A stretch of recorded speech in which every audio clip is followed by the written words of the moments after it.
Welcome everyone to the Partners in Pain webinar series. My name is Kelly Kislick.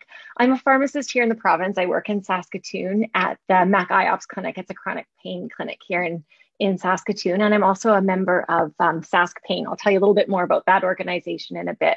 And it is absolutely my honor and pleasure to be with you this evening as we embark on it's not our inaugural Partners in Pain, but our second start to this session, to this webinar series. So I'm really excited that you're all here with us today and looking forward to an excellent session today and then many more wonderful sessions in the weeks ahead of us. So before we get started, I did want to start with a land acknowledgement. And as we gather today, it's important that we acknowledge that we are on treaty land. So I'm coming to you from Treaty 6. So Treaty 6 is the traditional territory of the Cree, Saulteaux, Stoney, Nakota, and Dakota people. We also acknowledge the traditional homeland of the Métis and honor their contributions as well. This land acknowledgement reaffirms our commitment to repairing relationships between settlers like me and the First Nations people who originally walked this land. For me personally, the land acknowledgement reminds me of the importance of reflecting on what is past, recognizing where we're at right now in the present, and really working towards the future. So it's important for me to acknowledge the harms and injustices of the past and present, and I'm committed to working together in a spirit of reconciliation and collaboration. Like I said, before we get started, I wanted to give you just a bit of information about how this great event came to be. So the Partners in Pain workshop series grew out of the Improving Pain in Saskatchewan collaborative research project. This project's aims were and are to give pain a voice by bringing people together to share information and then to plan some action to improve how pain is managed in this province. So this research project led to our original pilot series, which we launched in March 2021. The feedback from that pilot was very positive, and it led the research team to seek additional funding opportunities. The project received a Community Initiatives Fund community grant in mid-2021, and that's what brings us here today. So the vision of that fund is to enhance the quality of life for all Saskatchewan people. All of this work is supported by the Sask Pain organization, which is on a mission to help improve the lives of those living with pain in Saskatchewan. So I just wanted to take a minute to acknowledge the research team at Improving Pain in Saskatchewan, the Community Initiatives Fund, and then also Sask Pain. This webinar is truly a testament to what happens when people with a common vision come together and make really good things happen. So if you'd like more information, you can check out the Sask Pain website at saskpain.ca. Speaking of amazing folks, I also want to acknowledge our sponsor for this evening, and you might have noticed their logo pop up on some of the welcoming slides before we started. So Creekside Acres from Springside, Saskatchewan. Anyone in the Yorkton and surrounding area looking for home building services should definitely check out Creekside Acres. I personally am planning on winning the Lotto Max this weekend, so I will be checking out Creekside Acres to build my dream cabin. And a big thank you to Creekside Acres for your support. So with that, I think we're ready to get started. And I am going to introduce to you our first speaker of the evening, and it is Dr. Susan Tupper. Susan is a physical therapist with a PhD in community health and epidemiology. She works for the Saskatchewan Health Authority as the strategy consultant for pain quality improvement. Susan is married with 3 adult children and an unruly sheep-a-doodle puppy named Dooley, who I'm hoping he would make an appearance tonight. Susan, I'm going to pass the baton to you for your presentation. Thanks for the introduction, for the fantastic facilitation that you always do, Kelly. I appreciate that. So I've been asked to speak for the first little bit about chronic pain. So just kind of a basic overview of how pain works, what we can do about it, and some strategies that people might be able to incorporate to manage chronic pain. So that's what I'm going to be focusing on. And so I love talking to people about pain. I know that's kind of a weird thing to admit, but I find it fascinating. I love hearing about people's perceptions or conceptualization of what pain is and how it works. And so I often ask people to share with me their thoughts about what causes pain. And without fail, people will talk about diseases or injuries, problems with their body tissues. So, for example, arthritis, if somebody has arthritis, or even if I talk to a room full of rheumatologists and ask them what causes pain with arthritis, they usually talk about inflammation in the joints, cartilage degeneration, that bone on bone wearing down with osteoarthritis, or they'll talk about bone spurs, those osteophytes, and the changes in the density of the bone around the joint that happens with arthritis. Or they'll talk about the lining of the joint, the synovium, and how it thickens with chronic arthritis and how that can cause pain. And so we often think about injuries or diseases and the changes in our body tissues as being the thing that causes pain, and that the worse our pain is, it must be because our disease or our injury is worse. And that can contribute to a lot of fear, but it can also contribute to people, the way people seek treatment, that they try and find the body part that's the problem. And so I wanted to talk about that a little bit and maybe challenge some of that as a misconception about pain. So I'm going to share about a research study that I did about a decade ago. And this was with young people with arthritis. And so I recruited a number of kids with juvenile idiopathic arthritis, and I gave them each a little iPod Touch. We developed an app called Pingo, Pain Information on the Go, and had kids fill in questions about their pain, the treatments that they were using, either medications or non-drug treatments, their mood. We measured their physical activity, and they measured their pain and other questions every 2 hours for 4 days during their waking hours. I didn't wake up at night, of course, but we graphed out the pain. And here's 4 examples of graphs here on the screen here. So what we found is that variability in the pain, these big fluctuations in the pain, was normal for the large majority of kids. And so there were some people that had fewer fluctuations in their pain, but the most often people had these quite significant changes in their pain from one time point, and then 2 hours later it would change quite significantly. So if you think about the cause of pain or what's contributing to the pain, and if you think of it only being related to body tissue problems, well, look at that graph in the top left. There's no way that this child's arthritis is disappearing at 10 o'clock in the morning and reappearing at noon and then disappearing again and reappearing. And that just doesn't happen with our body tissue diseases like arthritis or our injuries. They persist and they can heal over time and they can recover. But our pain experience is quite independent of our body tissue problems. So the question that raises, and maybe the really exciting piece of this research, if I do say so myself, is that, you know, it's not a question of why a child with arthritis is feeling pain, but why aren't they feeling pain severely all the time? And how can we harness whatever is happening at those times of low pain? How can we harness that and do more of that and make sure that that's what's happening for that child and minimize whatever's happening during those times when their pain is really flaring up quite high? And so that's what I think is really exciting, that it's not just about healing the arthritis or doing the treatment that gets rid of the inflammation or making sure those joints are in good shape. That's absolutely part of it, but there's a lot more to the pain experience than just the body tissue problems with the inflammation with the arthritis. So I'm going to talk a little bit about why that works.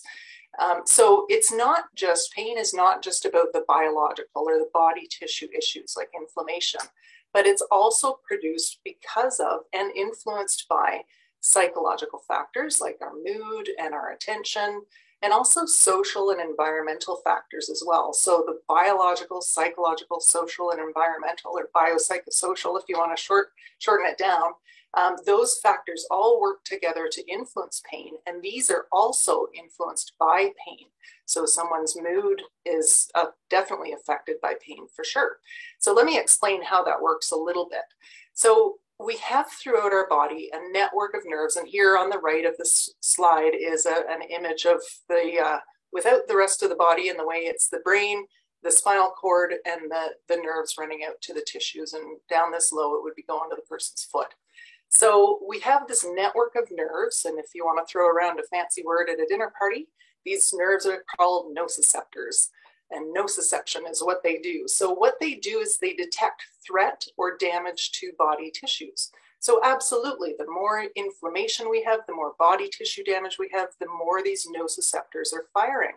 But that is not pain. That's just nociception. That's just the body's way of detecting, or the central nervous system's way of detecting when there's threat to the body tissues. Important information, but absolutely not the only important information when it comes to producing pain.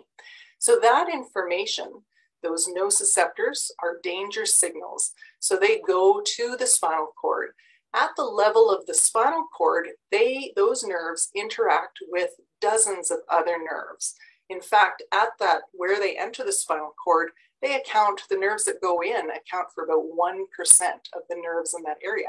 The other 99% of nerves in that area are all these little interconnecting nerves that either increase the amount of signaling that goes up the spinal cord, or they decrease it and dampen it down to the point where those nerves at the level of the spinal cord can completely shut off the nociception, or those signaling around danger that goes up to the brain. So, and that's how a lot of our medications work, is they affect how these nerves talk to one another, or how sensitive the nerves are to firing.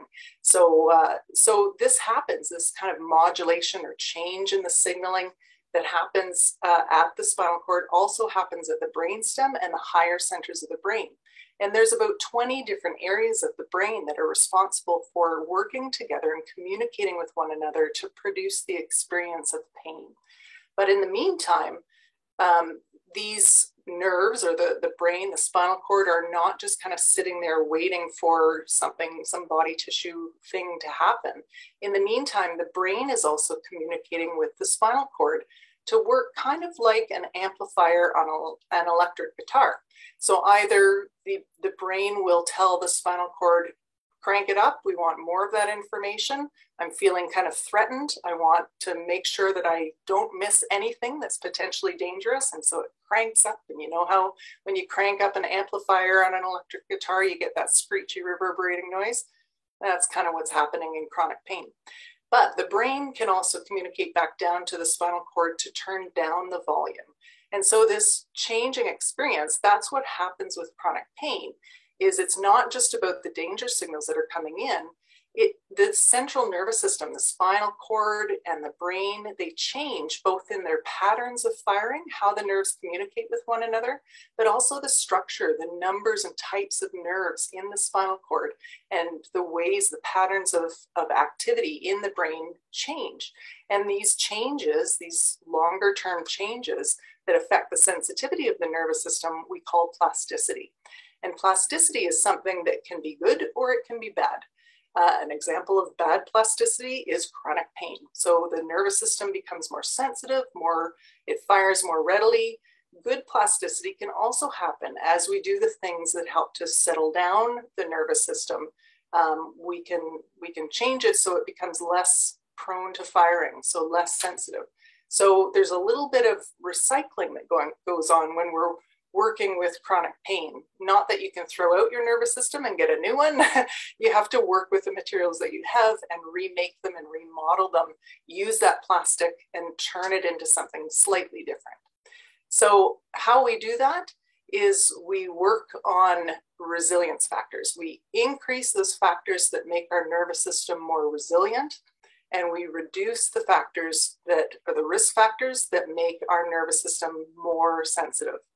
So as we reduce our stress, improve our activity levels, or reduce our sedentariness, or sitting around for long periods of time, as we improve our nutrition, our food choices, other potential things that might affect the nervous system sensitivity, as we change some of our behavior patterns, we can become less sensitive, and we can build on those resilience factors through treatments like active coping. So physical activity can have a huge impact on chronic pain. Not that it's easy, but it can improve the sensitivity of the nervous system to make it less sensitive. Cognitive behavioral therapy, or CBT, pacing, social engagement, leisure activities like art therapy. Dana's going to be sharing about that shortly. And things like restful sleep. Those are huge resilience factors that can make the nervous system less sensitive over time, so that you can still face triggers like a bad day. You can have a stressful day, but you've got a nervous system that's much more resilient and less sensitive. So over the next series of webinars with Partners in Pain, we're going to be talking about the 4 Ps of pain management. We're going to have people speak on prevention factors. We have somebody coming to speak about sleep and how to improve sleep and how sleep impacts chronic pain. We have somebody else in December speaking about nutrition, and she's going to kind of share some advice for healthy cooking and how that might impact pain. We're going to be talking about psychological factors like mindfulness. Other people will talk about meditative journaling. And Dana, as I mentioned, is going to be talking about art therapy today. We'll have people talking about exercise and other manual therapies like massage and chiropractic treatments. And other physical strategies are things like heat and cold and electrical stimulation devices. So there's all sorts of different strategies within each of these 4 Ps. And of course, we'll have our wonderful pharmacists talking about different medications and safety around medications related to pain management. So we've got a whole series of lectures coming up and sessions coming up. And with each one, we have a personal story with someone living with pain. And we have a facilitated activity so people can see what we're talking about. When we talk about art therapy, you'll get to experience that today. So we're really excited to share this information with you and hope you get some good value out of it. And thanks to Kelly for doing the shout out to SAS Pain. And I have the information here. And we can share this information with you as well. So our website, saspain.ca, and there's our email. And of course, please follow us on our social media accounts of Twitter and Facebook. And we love to hear from people too, if you want to send us an email. So that's it. And so hopefully Dana has been able to join us. And I just chose a little graphic there to show art therapy coming up next. And thank you again for the opportunity to speak this evening. Thank you, Susan. I have many words to use now, not just nociceptors, lots of things to throw out at social gatherings and parties. So thank you for sharing that. Now, we did have an opportunity to ask some questions of Susan right now. We have a few minutes that we can use before we start with Dana's story and the art therapy. So Susan, maybe I'll just ask you a couple of questions too, if that's okay. First of all, I just was wondering if you could talk a little bit about, we hear a lot in the pain world about acute pain and chronic pain. And I know you touched on it a little bit, but, what can people kind of expect for timelines, or, at what point do we kind of tip over into that chronic pain? When does the conversation change? That's an awesome question. So the official definition of what constitutes chronic pain is not a really good one. It's based on time and how long it's lasted. So somebody has chronic pain, they're defined as having chronic pain if they have pain on the majority of days, usually 4 or more days a week, and that pain has lasted for at least 3 months. So that's the official definition.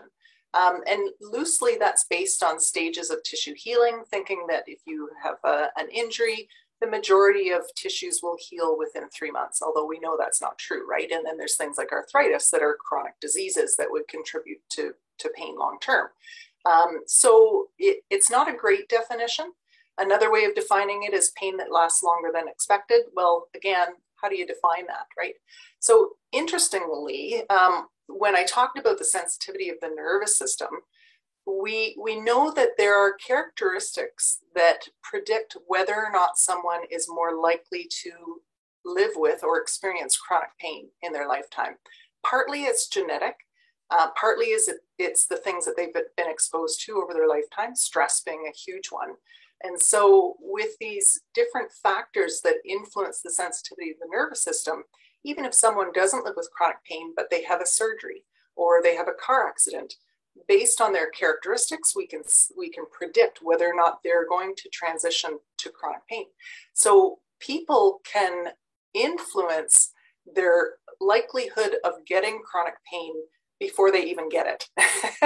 And so this is a new area of research that really there hasn't been a lot of research on this. But by building those wellness factors, those resilience factors, you can reduce your likelihood, even like the minute you have an injury or the car accident or before you go for surgery, you can do those things that reduce the likelihood that you're going to have chronic pain and that it will transition from an acute to a chronic pain condition for you. But yeah, so that's it's a new area of research, but a really exciting one. So again, this is why pain is just so fascinating. Oh, it is. And, that word resilience has come up, even in our original pilot series, right? So it's interesting to me that it's, for folks living with chronic pain, it's an important part of the management. There's something to be said for a proactive approach to chronic pain management and using resilience. That's really fascinating. I see there was a question as to whether or not you can have a copy. Yeah, for sure. I see Celine has said that my slides will be sent out. Yeah, absolutely. And those list of resilience and risk factors are just examples. That's not an exhaustive list by any stretch of the imagination. Mm-hmm. Yeah, one of the things that folks can expect following our webinars is that we'll send out an email with slides and information that might have been shared during the session so that you have that physical takeaway from our sessions tonight. So you can expect that as well. Okay. Oh, I could probably chat with you for the rest of the time, Susan, but I do want to move on to Dana because I'm really excited about what's to come here too. So thank you, Susan. Like I said, if anyone else comes up with some questions, hopefully we'll have some time at the end. Okay, let's move on to our next speaker. So this is, I'm pleased to welcome Dana Fezchuk to our series tonight. So Dana is a 48-year-old artist, writer, and photographer who has been using art therapy as a way to cope with bipolar disorder since her diagnosis as a teenager. In the last 10 years, art therapy has also helped Dana to manage her chronic pain from CRPS, which is complex regional pain syndrome, fibromyalgia, migraines, lipedema, and a whole host of other issues. Dana says art therapy has made a measurable difference in her pain and has been a game changer with helping her get back to living her life enjoyably and passionately. Dana works with acrylics, metallic acrylics, oil pastels, colored pencils, soapstone and balsa wood, clay, crochet, multimedia, art journaling, and graphic design. So a really diverse set of tools and skills that she uses in her art therapy, which I'm really looking forward to hearing about. So Dana's here with us tonight, and there will be an opportunity to chat with Dana. We do have a recording of her personal story with pain and then the art therapy session. So we're going to view that recording, and then we will have an opportunity for question and answer with Dana following that. Hey guys, my name is Dana. I just finished filming for your art therapy session, and I just wanted to make sure that I did talk a little bit about my pain journey for you guys to understand how much art therapy does make a difference for me. So I was diagnosed in 2011 with complex regional pain syndrome, reflex sympathetic dystrophy. So the acronym is CRPS, and basically it means that my nervous system is a complete hot mess. I have pain signals 24/7. I have my entire body swells massively, like from a 2x to a 5x and back down again to a 2x within days of that time frame. Like it's all over the map, and like I said, 24/7 pain. And also then separate from that, I have lipedema in my legs, which also does not help with the swelling, as well as I have fibromyalgia, I have manic depression, bipolar disorder, I have asthma, I have migraines, there's a litany of things that are wrong with my body and like that. So that being the case, art therapy started for me back when I was diagnosed with manic depression and bipolar disorder, which was back in my early teens. And I am 48 years old now. So I'm sharing that specifically so that you know that art therapy has been with me a long, long time. It's changed my life dramatically. It's made a massive, literally a massive difference for me in coping mechanisms for all of my pain, even my migraines. It can take me away from that place of logjam and my eyes just being really rough. I can sit and with light music playing in the background, low lights, and just literally just even smush and paint around on a page. That feeling, that experience, it totally takes me away from the level of pain that I'm in that given moment. So I wanted to make sure that I spent a couple of minutes talking about this, because I think people think that if you're in that level of pain, exquisite pain, that you have to stay in that level of exquisite pain, that you can't do anything. And that's BS. It's just flat out BS. Art therapy, art journaling, animal therapy, Reiki. There are so many things that make a difference for a person that is in pain, and hopefully we can bring that all to you through Partners in Pain and help you get to a point of relief and some time away from that pain. So hopefully bringing you a little bit more of an enjoyable lifestyle and enjoyable life in general. So yeah, thanks for being with me, and I'm glad I could share this with you. Take care. Bye. Hi guys, my name is Dana. I am here to be able to help take you through art therapy. And so what I want to start with actually is art therapy, how it helps and how it works. I'm going to read to you off of a sheet that I've got here, and I'm just going to go bullet by bullet. So when someone has chronic pain, their mind gets wrapped up in the pain, and there's no longer a sense of ease. If they happen to drop something and they try to just reach to pick it up, it doesn't work that way anymore. Their brain is firing as you're in pain. You have to watch every movement. You have to watch how you bend, etc. When you're doing art therapy, you engage your mind on a different plane altogether that is a state of play. Your mind is engaged in a very simple task. It's bringing your mind and your nervous system back online, quote unquote, online, to a simpler time. Okay, sitting with your pain is hugely important, and it's very helpful to help you understand it and work through your pain. It is, however, one way of doing it. The other way to do it is to be able to engage your mind, your senses, and your thought patterns to a feeling of lightness and playfulness, which puts your mind in a state of flow, which allows you to get above and beyond your pain. Think of it as like cheat notes, basically, to bypass the pain you feel and your mind, which in turn helps rewire the brain. Similar to this importance is that of human connection. When you are in chronic pain, you may not have that connectiveness on a very human level anymore. You might feel kind of separated or isolated from the rest. So if you enter a state of joy and playfulness, the emotional feeling of happiness, the content, the ease of that is your corrective measure to get back engaged, involved, and enjoying life. Because of this, art therapy with people as like an actual group activity is also extremely beneficial. If you live from a state of joy and playfulness, your body and your nervous system does correct itself. The emotional feeling of happiness and content and ease are the corrective measures to get back engaged and enjoying your life. So this is what we're going to do with art therapy. I'm going to take you through another sheet. The next one is talking about your pain helpers. So art therapy pain helpers, what I mean by that is soft clothing is really important so you can move freely. A good chair. This chair that I'm sitting on is a 17-year-old office chair. It hugs my body. It is one with me. It is a great chair. Or a bed or any place that is comfortable for you to sit. Lighting that is not too harsh to hurt your eyes. But as you can see in my studio, I have a lot of light here. This is just from the windows, but I also have 1, 2, 3, 4 different lamps on as well that help me keep the light soft for my eyes, but allow me to still see properly for what I'm doing. Covered work surface. I don't cover my work surface because I don't care if I get messy. It's a mess work table for a reason, but you might want to cover your work table. You also might want to adjust for temperature. So I've got the window open, but I have the heat on. It's kind of that balance that I'm looking for to be able to keep me comfortable so that I'm not distracted from the art therapy, which is the whole point, so you can enjoy it. You also might want to work with something that is, like I said, an old table, but you can work with a tabletop easel or anything like that. Those you can get super cheap at the Dollarama. And also you can play music if you want, or just have, the house settling, those noises as your background noise, or just quiet as you do it. Doesn't matter. Whatever you choose works best for you. That's what your go-to is.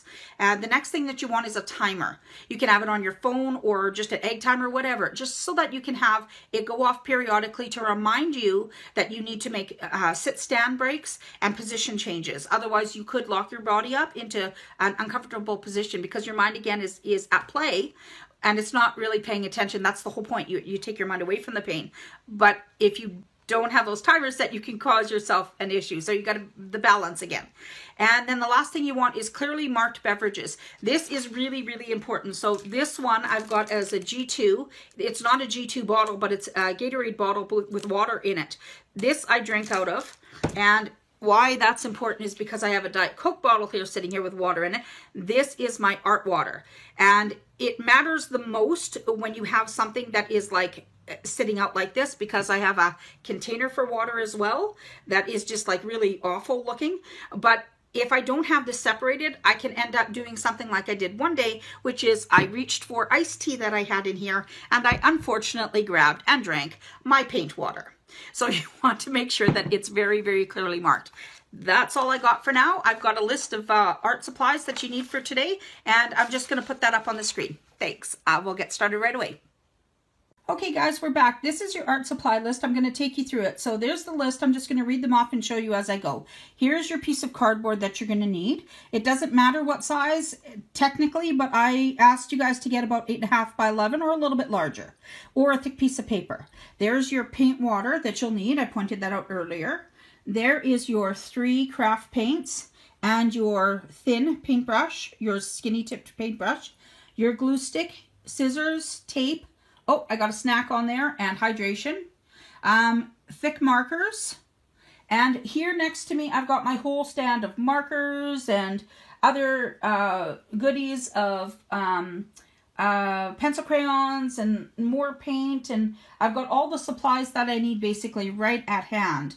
The only thing that is missing from here is an apron or old clothes, but that would be for you guys to pick up for yourself. I do have paper towels here right next to me though for messes. And yeah, that's all your supplies right there. Okay, I'm gonna get started. Hold on. Hey guys, okay, so we're doing the background. So I've basically just taken this cardboard that I showed you earlier, and I'm just putting some drops of paint. So that first one was tangerine. Now I'm gonna put some lime tree. And all I'm doing is just literally squeezing little dots of paint everywhere on this piece of cardboard, okay? Super easy, super simple.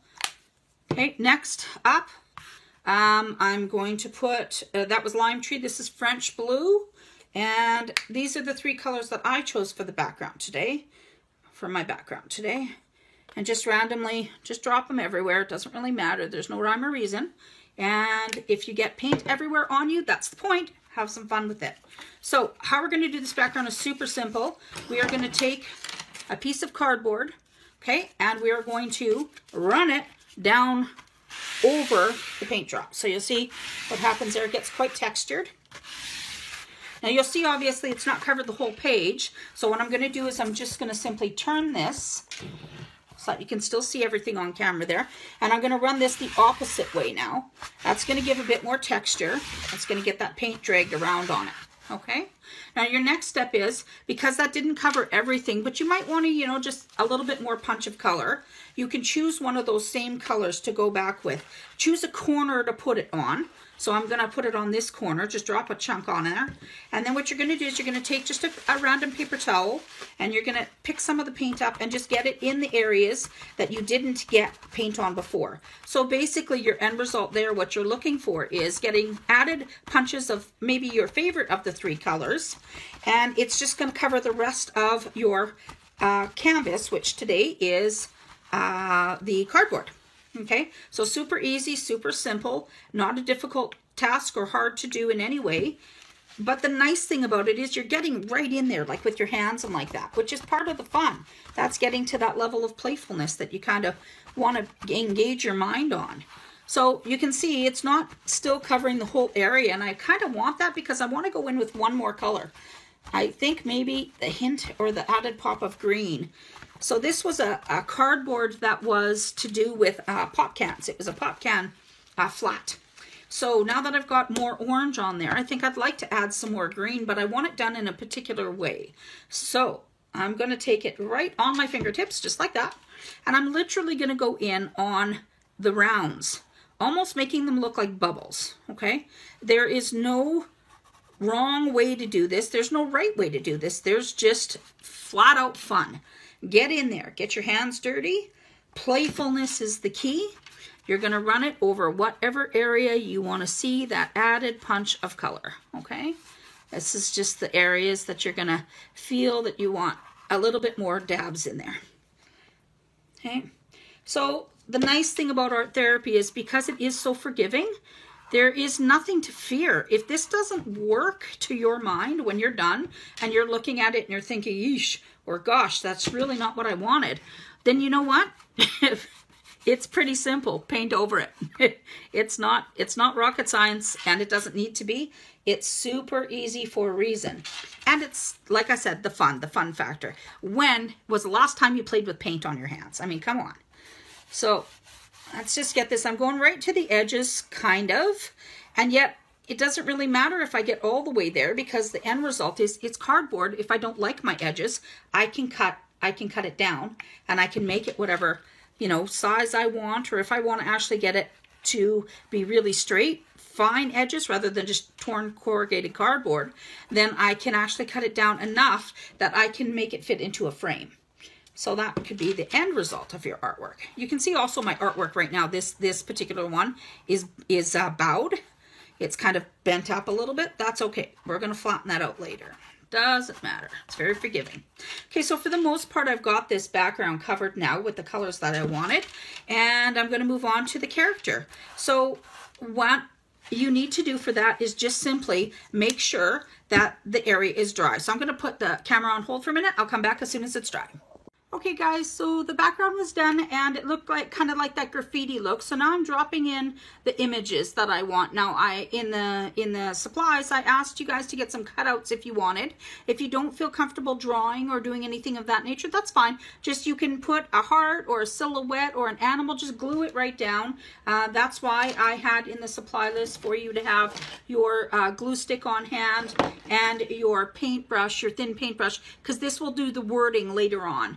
Instead, for me, I'm using a Posca paint marker or several Posca paint markers, okay? So I'm just going to continue for a minute and then I'll stop again and start again once I've got a little bit more on, but I'll show you my process. So after the background color was totally dry, I sketched a little owl here, and I've drawn two, and I'm continuing to draw a third balloon.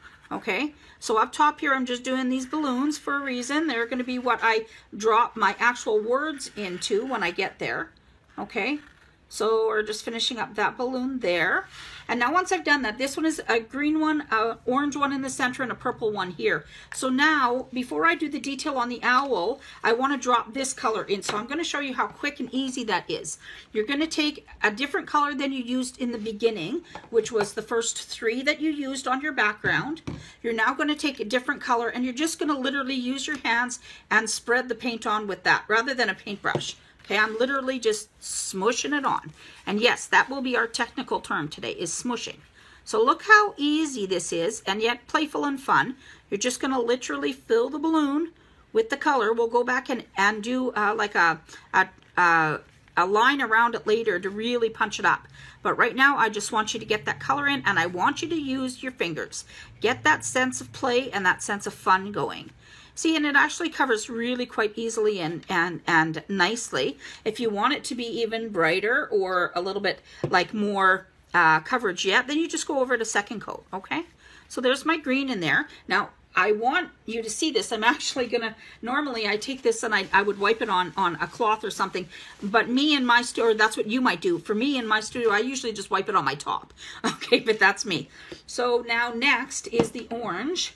And for the orange, I'm going to use the same tangerine that I used before for the background. And I'm just going to, again, the exact same thing. But you'll just want to make sure that when you do this time, you use either a different finger or a cleaned up one. Now that paint, believe it or not, is off my finger. It's not going to mix with my orange.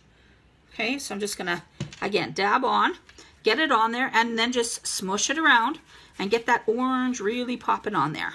Okay. I'm going to edge this again. I'm going to put some right there. Get it on there and just smush it in. Get it nice and bright. That's going to be my balloon color. Okay, look at that. Nice and bright and fun. Again, just let that sense of play come out. That's the whole point. Forget about everything else in the world. It doesn't have to be overthought. It doesn't have to be difficult. You know you can do these things. You can do easy things, you can do hard things, you can get through it all. You just got to remember that you have the ability to do it. Okay, one more balloon and then I'm going to pause and come back to you when I fill in more. The last balloon is a purple one. So grabbing a purple color, light purple, and I'm just gonna, again, the same thing, just going to literally pour it in the center and smush it around. There we go. It's a nice color. Smush. These two are metallic ones, so they're gonna have a little bit more shimmer to them in the end, okay? So I'm just gonna get that balloon filled in, just like that. Just beautiful color. Gorgeous color. And again, just that sense of play and lightness. Okay, there we go. So now I'm gonna go off camera for half a second, and then I'm gonna come back and I'm gonna show you my little owl. I'm gonna put the detail on off camera, and then you'll see him pop when I come back. Hold on. Hey guys, so just a quick little touch base. I am just dropping in the color on the owl, and then I will show you the detail. I'm going to do the majority of this coloring off camera, but I wanted you to see what I was doing. So literally, I'm just coloring. That's all that I'm doing. Just like you would a child at play, that's all I'm doing. Just getting a sense of that playfulness again, and the enjoyment of just being able to, on a rainy, gray day, just take my mind where I want it to be, which is on nice, easy movements, easy, simple tasks, and enjoying the time that I'm in my studio. So yeah, I will come back to you and show you the owl in just a moment. Okay guys, now the next thing that I want to do, I dropped in the color, and you can see my little owls now totally come to life. I also brought the big black gun out, the big black marker gun out. Now this guy is fabulous. Any black marker will do, really, any thick tip, because look at what it does. It just brings the little character right to life. So we're going to continue that by just basically, it's a basic outline, and all you're going to do is literally trace around your balloons, just as I traced around the owl. That's all you're going to do, and it's going to bring them completely to life, pop them completely forward in your picture. Okay, so again, super simple and easy to do. Supplies on hand. Almost everybody has some form of marker kicking around, whether it's for kids or for your own purposes, for your businesses or what have you, or even just for nothing more than just, you know, I don't know if you do large print jigsaw or crosswords or something. Maybe you use, I don't know what you use for it, but usually markers are on hand. So, and also obviously cardboard is on hand, which is why I asked you to use that today for your project. So I'm going to keep outlining these, and once I'm done, then I'm going to come back and we're going to drop in the words that I want to use today. Okay, be right back. Hey guys, I'm back. Okay, now this is what I want to show you. This is so important. We did the coloring of the balloons and we did the outlining, which I said makes the whole thing pop, and it does. But now what you are seeing is, here I went back, and something as simple as this, tying the balloons to him in different ways, off his head here and off his hand, and having his little eyes point up, looking at the balloons. It just gives that overall sense of fun again, and that's part of the whole thing. But also part of it is these words, and these words are really, really important, because I think most times we get so caught up in our pain and so caught up in our circumstances that we forget these things, and they're hugely important. And I need to have everyone remind themselves of this, because I do it for myself all the time, and it makes all the difference. So I've gone in on the balloons now just with a white marker, and I've gone in and I've written, I am worthy, I am, and I'm continuing writing courageous. Hope to God my spelling is accurate here.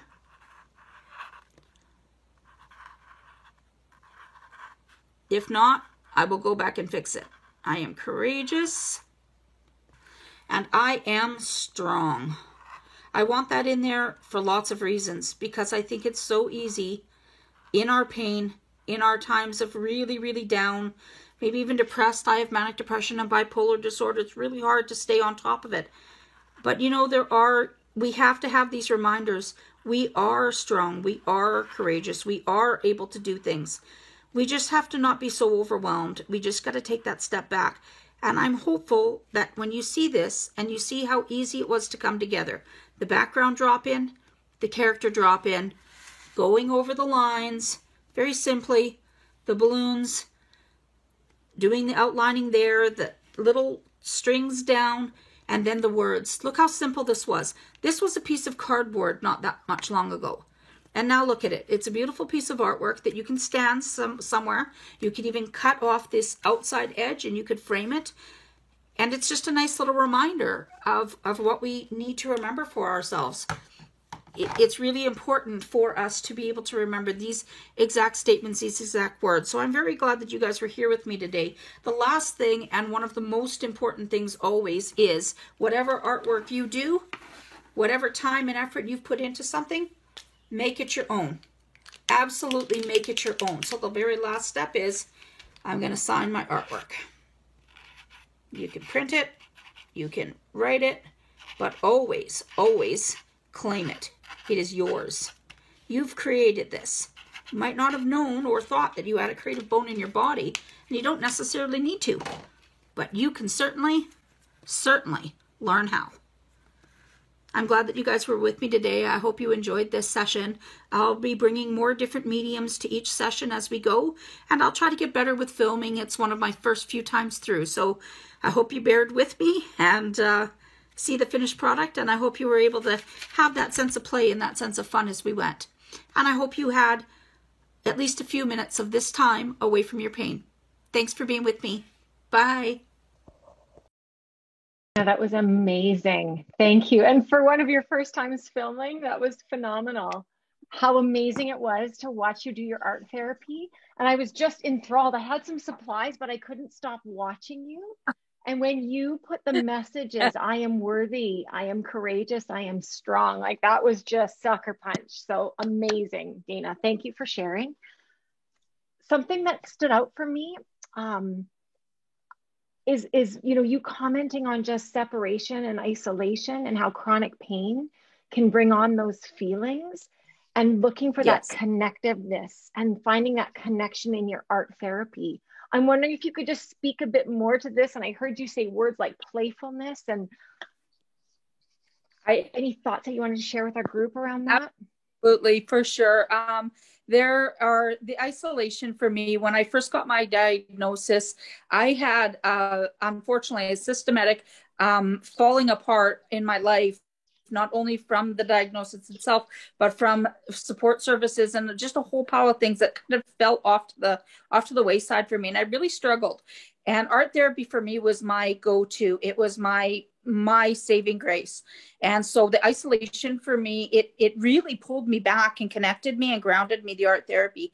And I was able to do it with people in my community. And I was able to get people that I knew that were in pain as well involved with me, and knowing that this was something that they could do. It brought such light and fun and that playfulness back to their, but it also removed them from their pain, even for those short periods of time. And it was so helpful. You could see the light back in their eyes as they were doing it. And that was what I was finding for myself. And that's what I'm hoping to bring to everyone out there, is that ability to reach for that light and say, you know what, my pain is not winning today. I am going to get through this. And this is a great method to be able to do that with. It really, really is. Ooh, there's that resilience shining through, Dana. I see some of our participants might be engaging in some art therapy as well. And a comment from Drina about never thought of this as a way to manage my pain. Definitely going to be doing this over the winter months, long, cold winter. And Dana, this is a perfect segue to my question for you, because I'm going to assume that some of us might not be artists. Well, how do we start? Where do we start? And your collection was phenomenal. I saw Susan's comment. I was amazed. So where do we start? How do we, how would you suggest for folks that might want to do this? You know, it's funny that this is the best way that I can describe it. You go around your place and you shop your home. First, shop your home before anywhere else. In your home, you will find things like crayons or pencil crayons, or, you know, I've painted entire portraits with tea and coffee. Just literally those stains on a page can make all the difference. I've used things literally like vegetable juice as like the paint on pages. I've really literally shot my home for it. I've used crayons. I've used Bic pens. If you can get even just a set of colorful pens, you can do amazing artwork just with pens. Just get basic paper. You can even use typewriter paper, because that's, again, something that's usually on hand in everybody's home. And you can literally just sit down with that, doodle, sketch. Anytime you feel any anxiousness or stress or pain, pull something out, write a little blurb with it, draw, a balloon around it, like of a talking balloon from whatever character, just anything to engage that part of your mind and pull yourself literally out of your state of pain. It is miraculous how much of a difference this makes. It really does. Always shop your home first, because it's so cheap to do it that way. There's so many things that we don't think are available. And honestly, I had everything in my studio that took me 12 years to build up. It's taken a long time to get all my supplies. So where you start, basics. You can take magazines and cut them up and use it as if you're doing a mosaic on a page. Glue stick, a little bit of magazine cut up, and a paper, and you're set. It's as simple as that. Find simple supplies, start there, especially if you are not a natural born artist. You can still be artistic. It doesn't have to be I got this gift because I was born with it thing. Anyone can learn. Absolutely anyone can learn. Yeah, lots of comments. Everyone thinks this is a cool idea. Love the idea of shopping your home. I really like Jackie's comment about just the relaxation of watching you do your art. There was something very therapeutic about that too. So lots of interest in this. And Celine did mention that our recording is being shared. I had one more question for you too, Dana, and you have to forgive me. I'm a pharmacist, and so we like to be very prescriptive. Tell me about when you do your art therapy. Like, do you have a certain routine? Do you do it daily? Is it here and there? Is it when your pain is bad? How do you incorporate it into your day? Yeah, that's a great question. Thank you for asking that. It used to be only when my pain was at its really, really worst. And then I started thinking about it, and I thought, you know what, that whole thing that someone mentioned earlier, and in fact, I think it was you, the preventative aspect. Instead of waiting for your pain to get so wildly out of control, take control of it yourself and focus your energy on something that's going to make you happy and excited about life, and that enjoyment and that playfulness. You can do that ahead of time. You don't have to wait for your pain to strike. You can definitely do that whenever. And so my current practice is literally any single time I feel anxious, anytime I feel stressed, anytime I feel overwhelmed, anytime I feel pain, I grab anything I can find. And like I said, even down to a big pen, and I will sketch, I will tear paper, I will glue, I will paint, I will knock over a coffee cup and use the grounds, whatever I can do to be able to get that engaged and playfulness happening. And so all day, every day, any chance I get basically is the way. And for me, my studio practice is I get in there. I don't know how I sound as a singer because I have hearing loss, but I like to belt out songs. So I sing the whole time. It brings such an air of lightness and fun to it as well. So in my studio, if anybody was to watch me, not on film, I would be belting out a song, not paying attention to how much of a mess I make, and just paint goes everywhere. It's so much fun. It's so much fun. It's just pure joy. And play. I love it. Love it, Dana. Thank you so much for sharing. Once again, I could chat with you all day, and I hope you'll be back. I'd love to see some more of your artwork. You're amazing. Thank you. Thank you. And I'm sad to say, but this brings a conclusion to our webinar this evening. Once again, a big thank you to Susan and to Dana for sharing your expertise and your experience and your insight with us tonight. A big thank you to each and every one of you for participating. So thankful to have you all with us this evening. I hope you'll join us again. Please bring family, bring friends, invite others to come and join us in this webinar, invite them to come register. We'd love to have them. Once again, a big thank you to our sponsor, Creekside Acres. Thanks, Creekside, for supporting us this evening as well.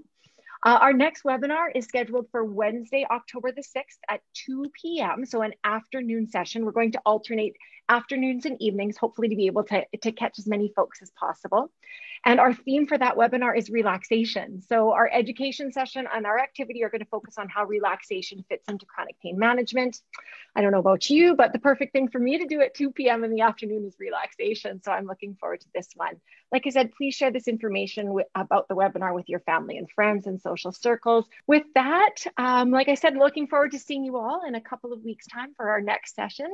Thanks for coming and have a wonderful evening. Take care.